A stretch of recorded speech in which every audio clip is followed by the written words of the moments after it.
Rahimakumullah.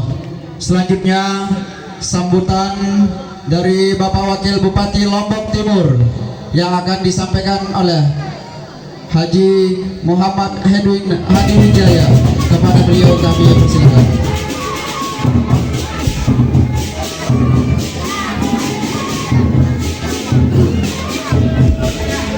Kami minta kepada pasukan yang tadi supaya kita bersama-sama duduk di depannya ngiring Bapak Bupati. Para tim kami minta duduk, kita sama-sama duduk di depan kita. Assalamualaikum warahmatullahi wabarakatuh.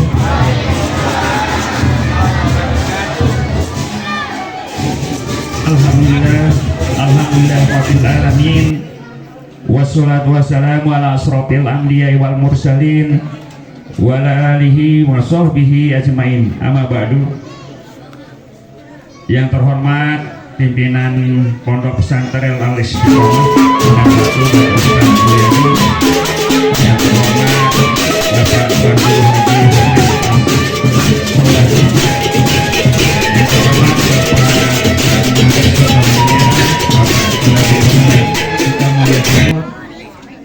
Bapak Kapolsek, PLT Kapolsek Kecamatan Sukamulia, Bapak OPD Dikbud yang berkesempatan hadir pada hari ini, Bapak, Ibu, tokoh agama, tokoh masyarakat yang saya hormati.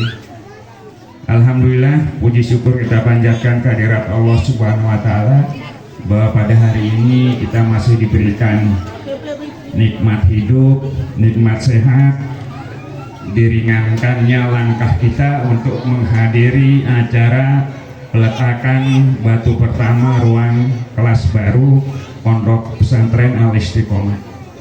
Selanjutnya salawat dan salam kita sampaikan kepada junjungan besar Nabi Muhammad Sallallahu Alaihi Wasallam. Semoga kita umatnya tetap istiqomah mengikuti sunnahnya. Bapak Ibu yang hadirin yang saya hormati, tentu atas nama pemerintah, Pak Ustadz, pada Pondok Pesantren kami sangat berterima kasih, sangat berapresiasi setinggi-tingginya atas peran serta Bapak dan Ibu masyarakat khususnya di Lendang Batu untuk ikut serta dalam pembangunan pendidikan kita di Kabupaten Lombok Timur. Tentu ini menjadi bagian sumbangsih kita bersama untuk kemajuan pembangunan Lombok Timur, terlebih lagi di bidang pendidikan. Pendidikan kita juga secara nasional saya rasa sedang bergerak, Pak Ustadz, sedang berubah. Di tingkat pusat sampai daerah itu sekarang ada namanya Sekolah Garuda, kalau dulu Sekolah Nusantara. Ini untuk sekolah-sekolah yang disiapkan untuk calon-calon pemimpin bangsa kita. Kemarin namanya SMA Nusantara. Di kabinet Prabowo ini setidak-tidaknya ada 4 atau 5 lulusan SMA Nusantara menjadi menteri, termasuk menteri luar negeri dan sebagainya. Kemudian ada sekolah yang tingkatan berikutnya adalah sekolah yang dikelola oleh Dinas Pendidikan, Kementerian Pendidikan Dasar dan Menengah itu yang ada. Dan yang terakhir sekarang sedang diinisiasi di tahun 2025 ini sekitar ratusan sekolah rakyat namanya. Sekolah rakyat ini dibebankan pengelolaannya kepada Dinas Sosial, Kementerian Sosial, tetapi tentu guru-gurunya adalah dari Dinas Kementerian Pendidikan. Di sekolah rakyat ini adalah yang bisa masuk di situ adalah betul-betul masyarakat siswa miskin, yatim piatu. Mereka akan tinggal di situ, diberi seragam, diberi pakaian, diberi makan dan sebagainya. Itu tingkatannya mulai SD sampai SMA. Ya modelnya boarding school gitu. Kita untuk Kabupaten Lombok Timur ini karena ditangani oleh provinsi mengusulkan 2 lokasi yang akan dipilih, yaitu di Sakra, bekas Akper, kemudian ada di Lenet, di dekat BLK.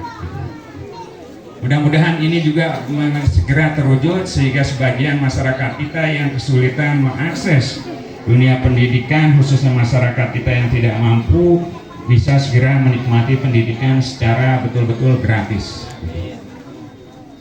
Kemudian berikutnya di pendidikan juga sekarang sedang berjalan juga, yaitu meningkatkan gizi daripada siswa kita, yaitu ada program makanan bergizi gratis. Kita di Lombok Timur ini baru ada 5 dapur yang akan melayani 5 dapur itu, masing-masing dapur itu 3.000 sasaran, mulai siswa SD, SMP, SMA, kemudian ibu hamil, ibu menyusui, kemudian balitanya. Ini juga program cukup besar, berjalan sambil mencari bentuknya. Nah, terkait dengan makanan bergizi gratis ini, maka ditugaskanlah yang namanya TNI dan Polri untuk menjaga ketahanan pangan kita. TNI ditugaskan untuk menjaga ketahanan pangan khususnya di beras.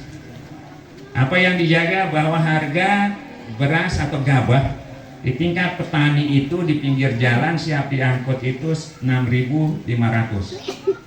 Dan alhamdulillah ini sudah berjalan, ya, terserap oleh Bulog gitu, 6.500 ini gitu, oleh bapak-bapak kita Babinsa gitu, ya, untuk beras. Kemudian untuk Bapak Polri bagiannya apa?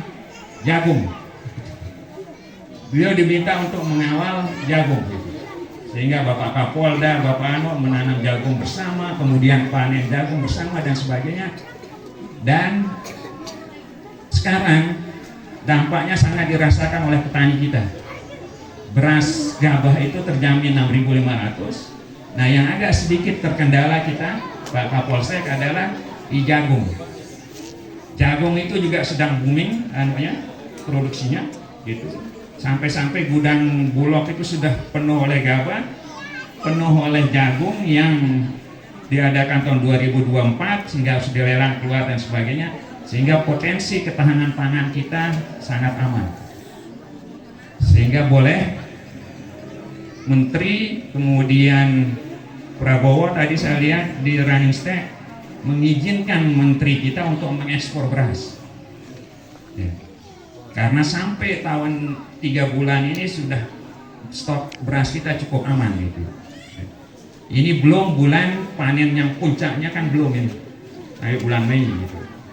Nah, pertanyaannya adalah kenapa ketahanan pangan yang menjadi prioritas Prabowo salah satunya selain pendidikan gitu. Karena beliau berpendapat bahwa bagaimanapun hebatnya suatu negara, bagaimanapun kuatnya sebuah negara, itu punya senjata, punya canggih dan sebagainya, peralatan yang banyak dan sebagainya, pesawat terbang, kapal dan sebagainya, tapi kalau pangan mereka terganggu, maka akan lemahlah negara itu gitu. Dan sekarang kondisi itu terbukti. Jepang yang 25 tahun tidak pernah ngimpor pangan itu sekarang udah mulai ngimpor pangan, sehingga harga beras di situ sampai 200.000. Tetangga kita Filipina juga mengalami hal yang sama, kondisi berasnya sudah suplai pangannya berkurang sehingga harga beras sampai 100.000 di situ. Sementara kita di Indonesia sekarang ini sedang menikmati harga beras yang stabil dan petani menikmati harga gabah yang 6.500 itu. Ya. Sehingga ini yang kita harapkan tetap kita pertahankan, sehingga kenapa Pak Kades, ya, Pak Kades itu diperintah oleh Menteri Desa untuk mengalokasikan anggarannya di BUMDesnya 20%. Untuk apa? Ketahanan pangan juga. Cuma detailnya belum ada ya Pak Kades. Jadi uangnya masih ngendap. Nggak mau dipakai, tahu untuk dipakai apa? Karena detailnya belum ada. Jadi jangan dikira itu kemauannya Pak Kades gitu. Naruh anggaran di BUMDes sampai 200 juta, 20% itu. Sekarang Pak Kades juga diminta untuk mempersiapkan pembentukan koperasi merah putih. Satu koperasi ditargetkan modalnya 5 miliar. Tahun tahun 2025 ini hampir di 78.000 desa itu akan dibentuk koperasi merah putih. Sehingga di desa itu ada 2 lembaga ekonomi, BUMDes dan koperasi. Bisa saja nanti kalau BUMDesnya ngada-ngada, di koperasi yang diambil. Nah, semua itu tujuannya adalah untuk ketahanan pangan.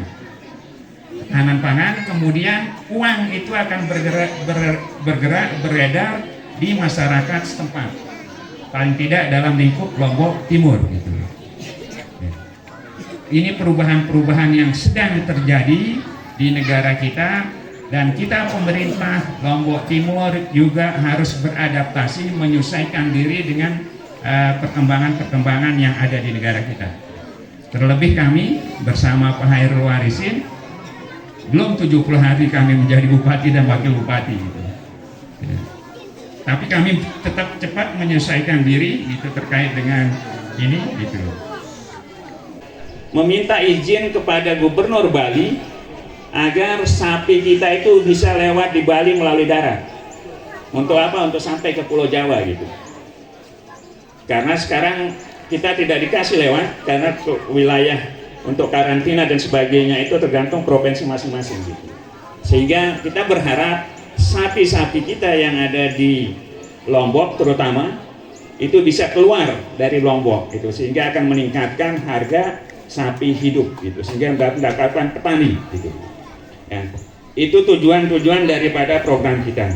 Kemudian kita di Lombok Timur, Bapak dan Ibu, beberapa hari yang lalu, 40 hari yang lalu, tanggal 17 April sampai tanggal 17 Maret sampai 14 April, Pak Camat, Pak Kades telah mendistribusikan namanya bantuan pangan sembako. Ya. Bantuan pangan dan sembako itu juga dalam rangka itu, untuk dalam rangka menjaga stabilitas harga pangan kita supaya tidak naik. Gitu. Sehingga alhamdulillah distribusi itu berjalan lancar ke 273.000 penerima. Ya, dengan nilai anggaran hampir 40 miliar. Gitu.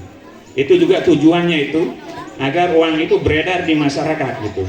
Ketika menerima bantuan pangan, beras 5 kilo, gula dan sebagainya itu, sehingga masyarakat kita itu bisa mengalihkan belanja untuk bahan pokok itu ke hal yang lain gitu.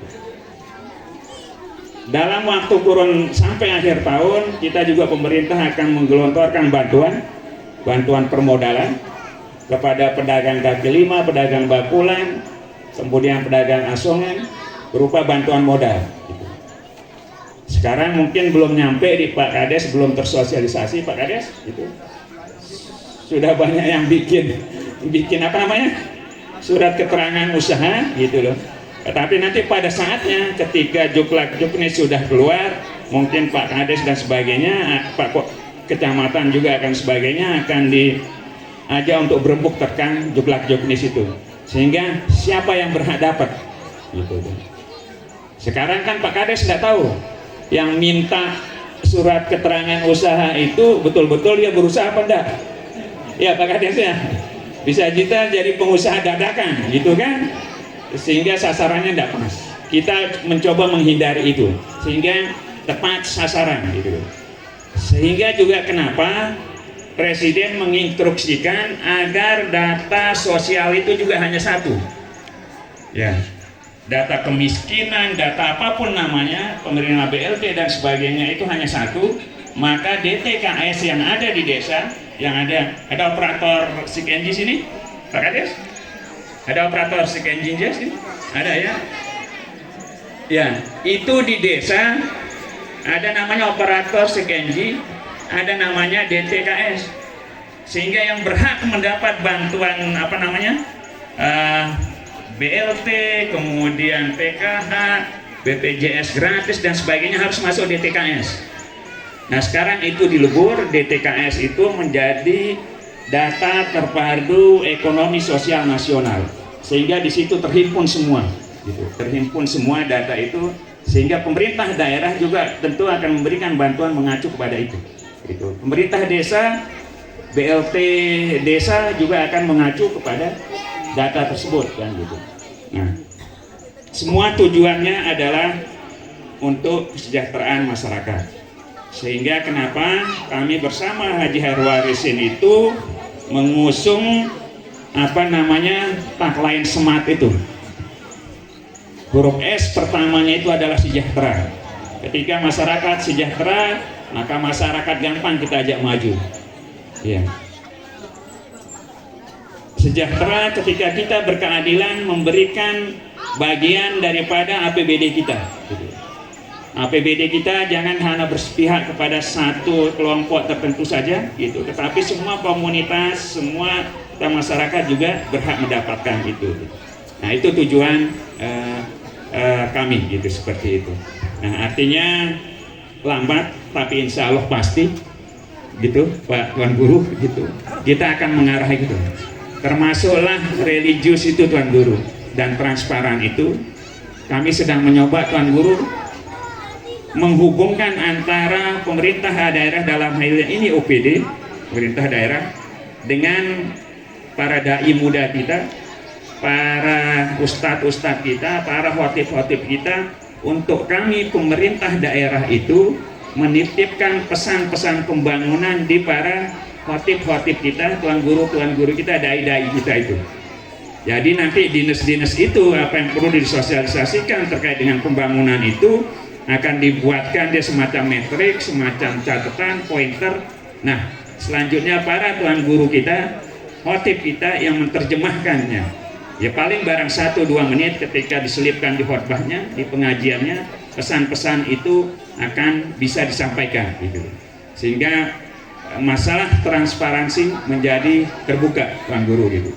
Itu yang akan sedang kami garap bersama teman-teman di OPD gitu.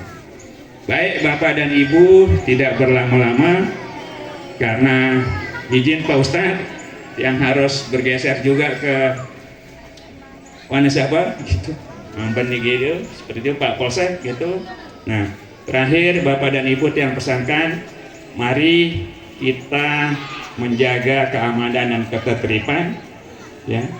Dan insya Allah ini sudah kita buktikan bersama di pemilu kada yang lalu. Kita relatif tidak ada gejolak ya Pak Polsek, di semua kecamatan, di semua daerah di wilayah Lombok Timur kita tidak ada itu. Begitu selesai pemilihan ya selesai, tidak ada hal-hal yang terjadi seperti pada periode-periode sebelumnya. Nah, karena itu persatuan, kesatuan tetap kita jaga. Terkait dengan pembangunan ruang kelas baru ini, berapa ruang kita bangun ini? Dua ruang, kemudian kita targetkan Mei Juni, berarti 2 bulan ya, 2 bulan. Luar biasa Pak Tuan Guru gitu kan, luar biasa 2 bulan akan dikejar target itu. Tentu Pak Ustadz dan para pimpinan pondok sudah mengukur dalam arti kebersamaan, kekompakan masyarakat di sini. Karena bagaimanapun kalau kekompakan dan kebersamaan itu kita jaga untuk suatu tujuan, insya Allah sampai. Dan dalam hal ini atas nama pribadi dan pemerintah daerah tentu kami akan berkontribusi atas pembangunan ini gitu. Nanti melalui Pak Ustadz Mul atau siapa yang diutus ke kami untuk menindaklanjuti itu Pak Guru gitu.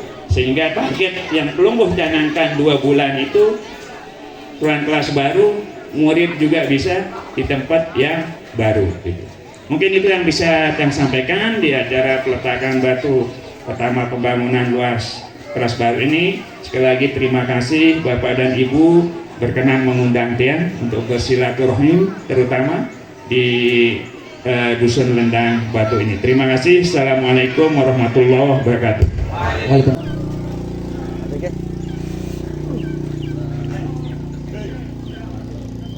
Kamu tecor nih. Iya dicor dia. Dicor ya? Enggak siap dicor.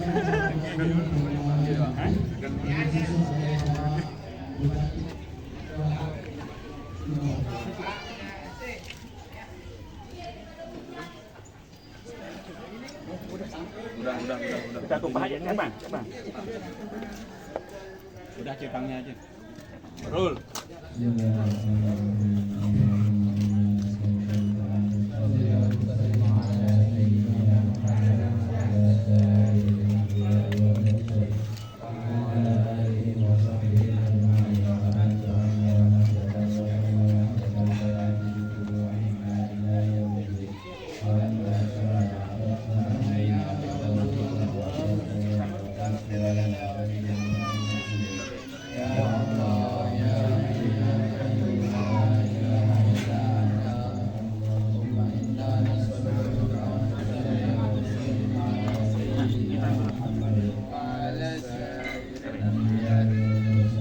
وعلى آلهم وصحبهم.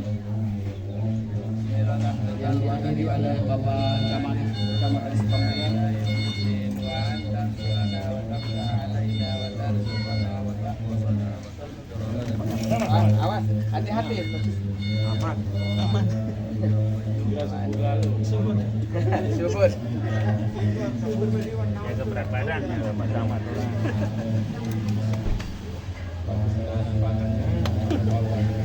Berhasil sekali makanan kita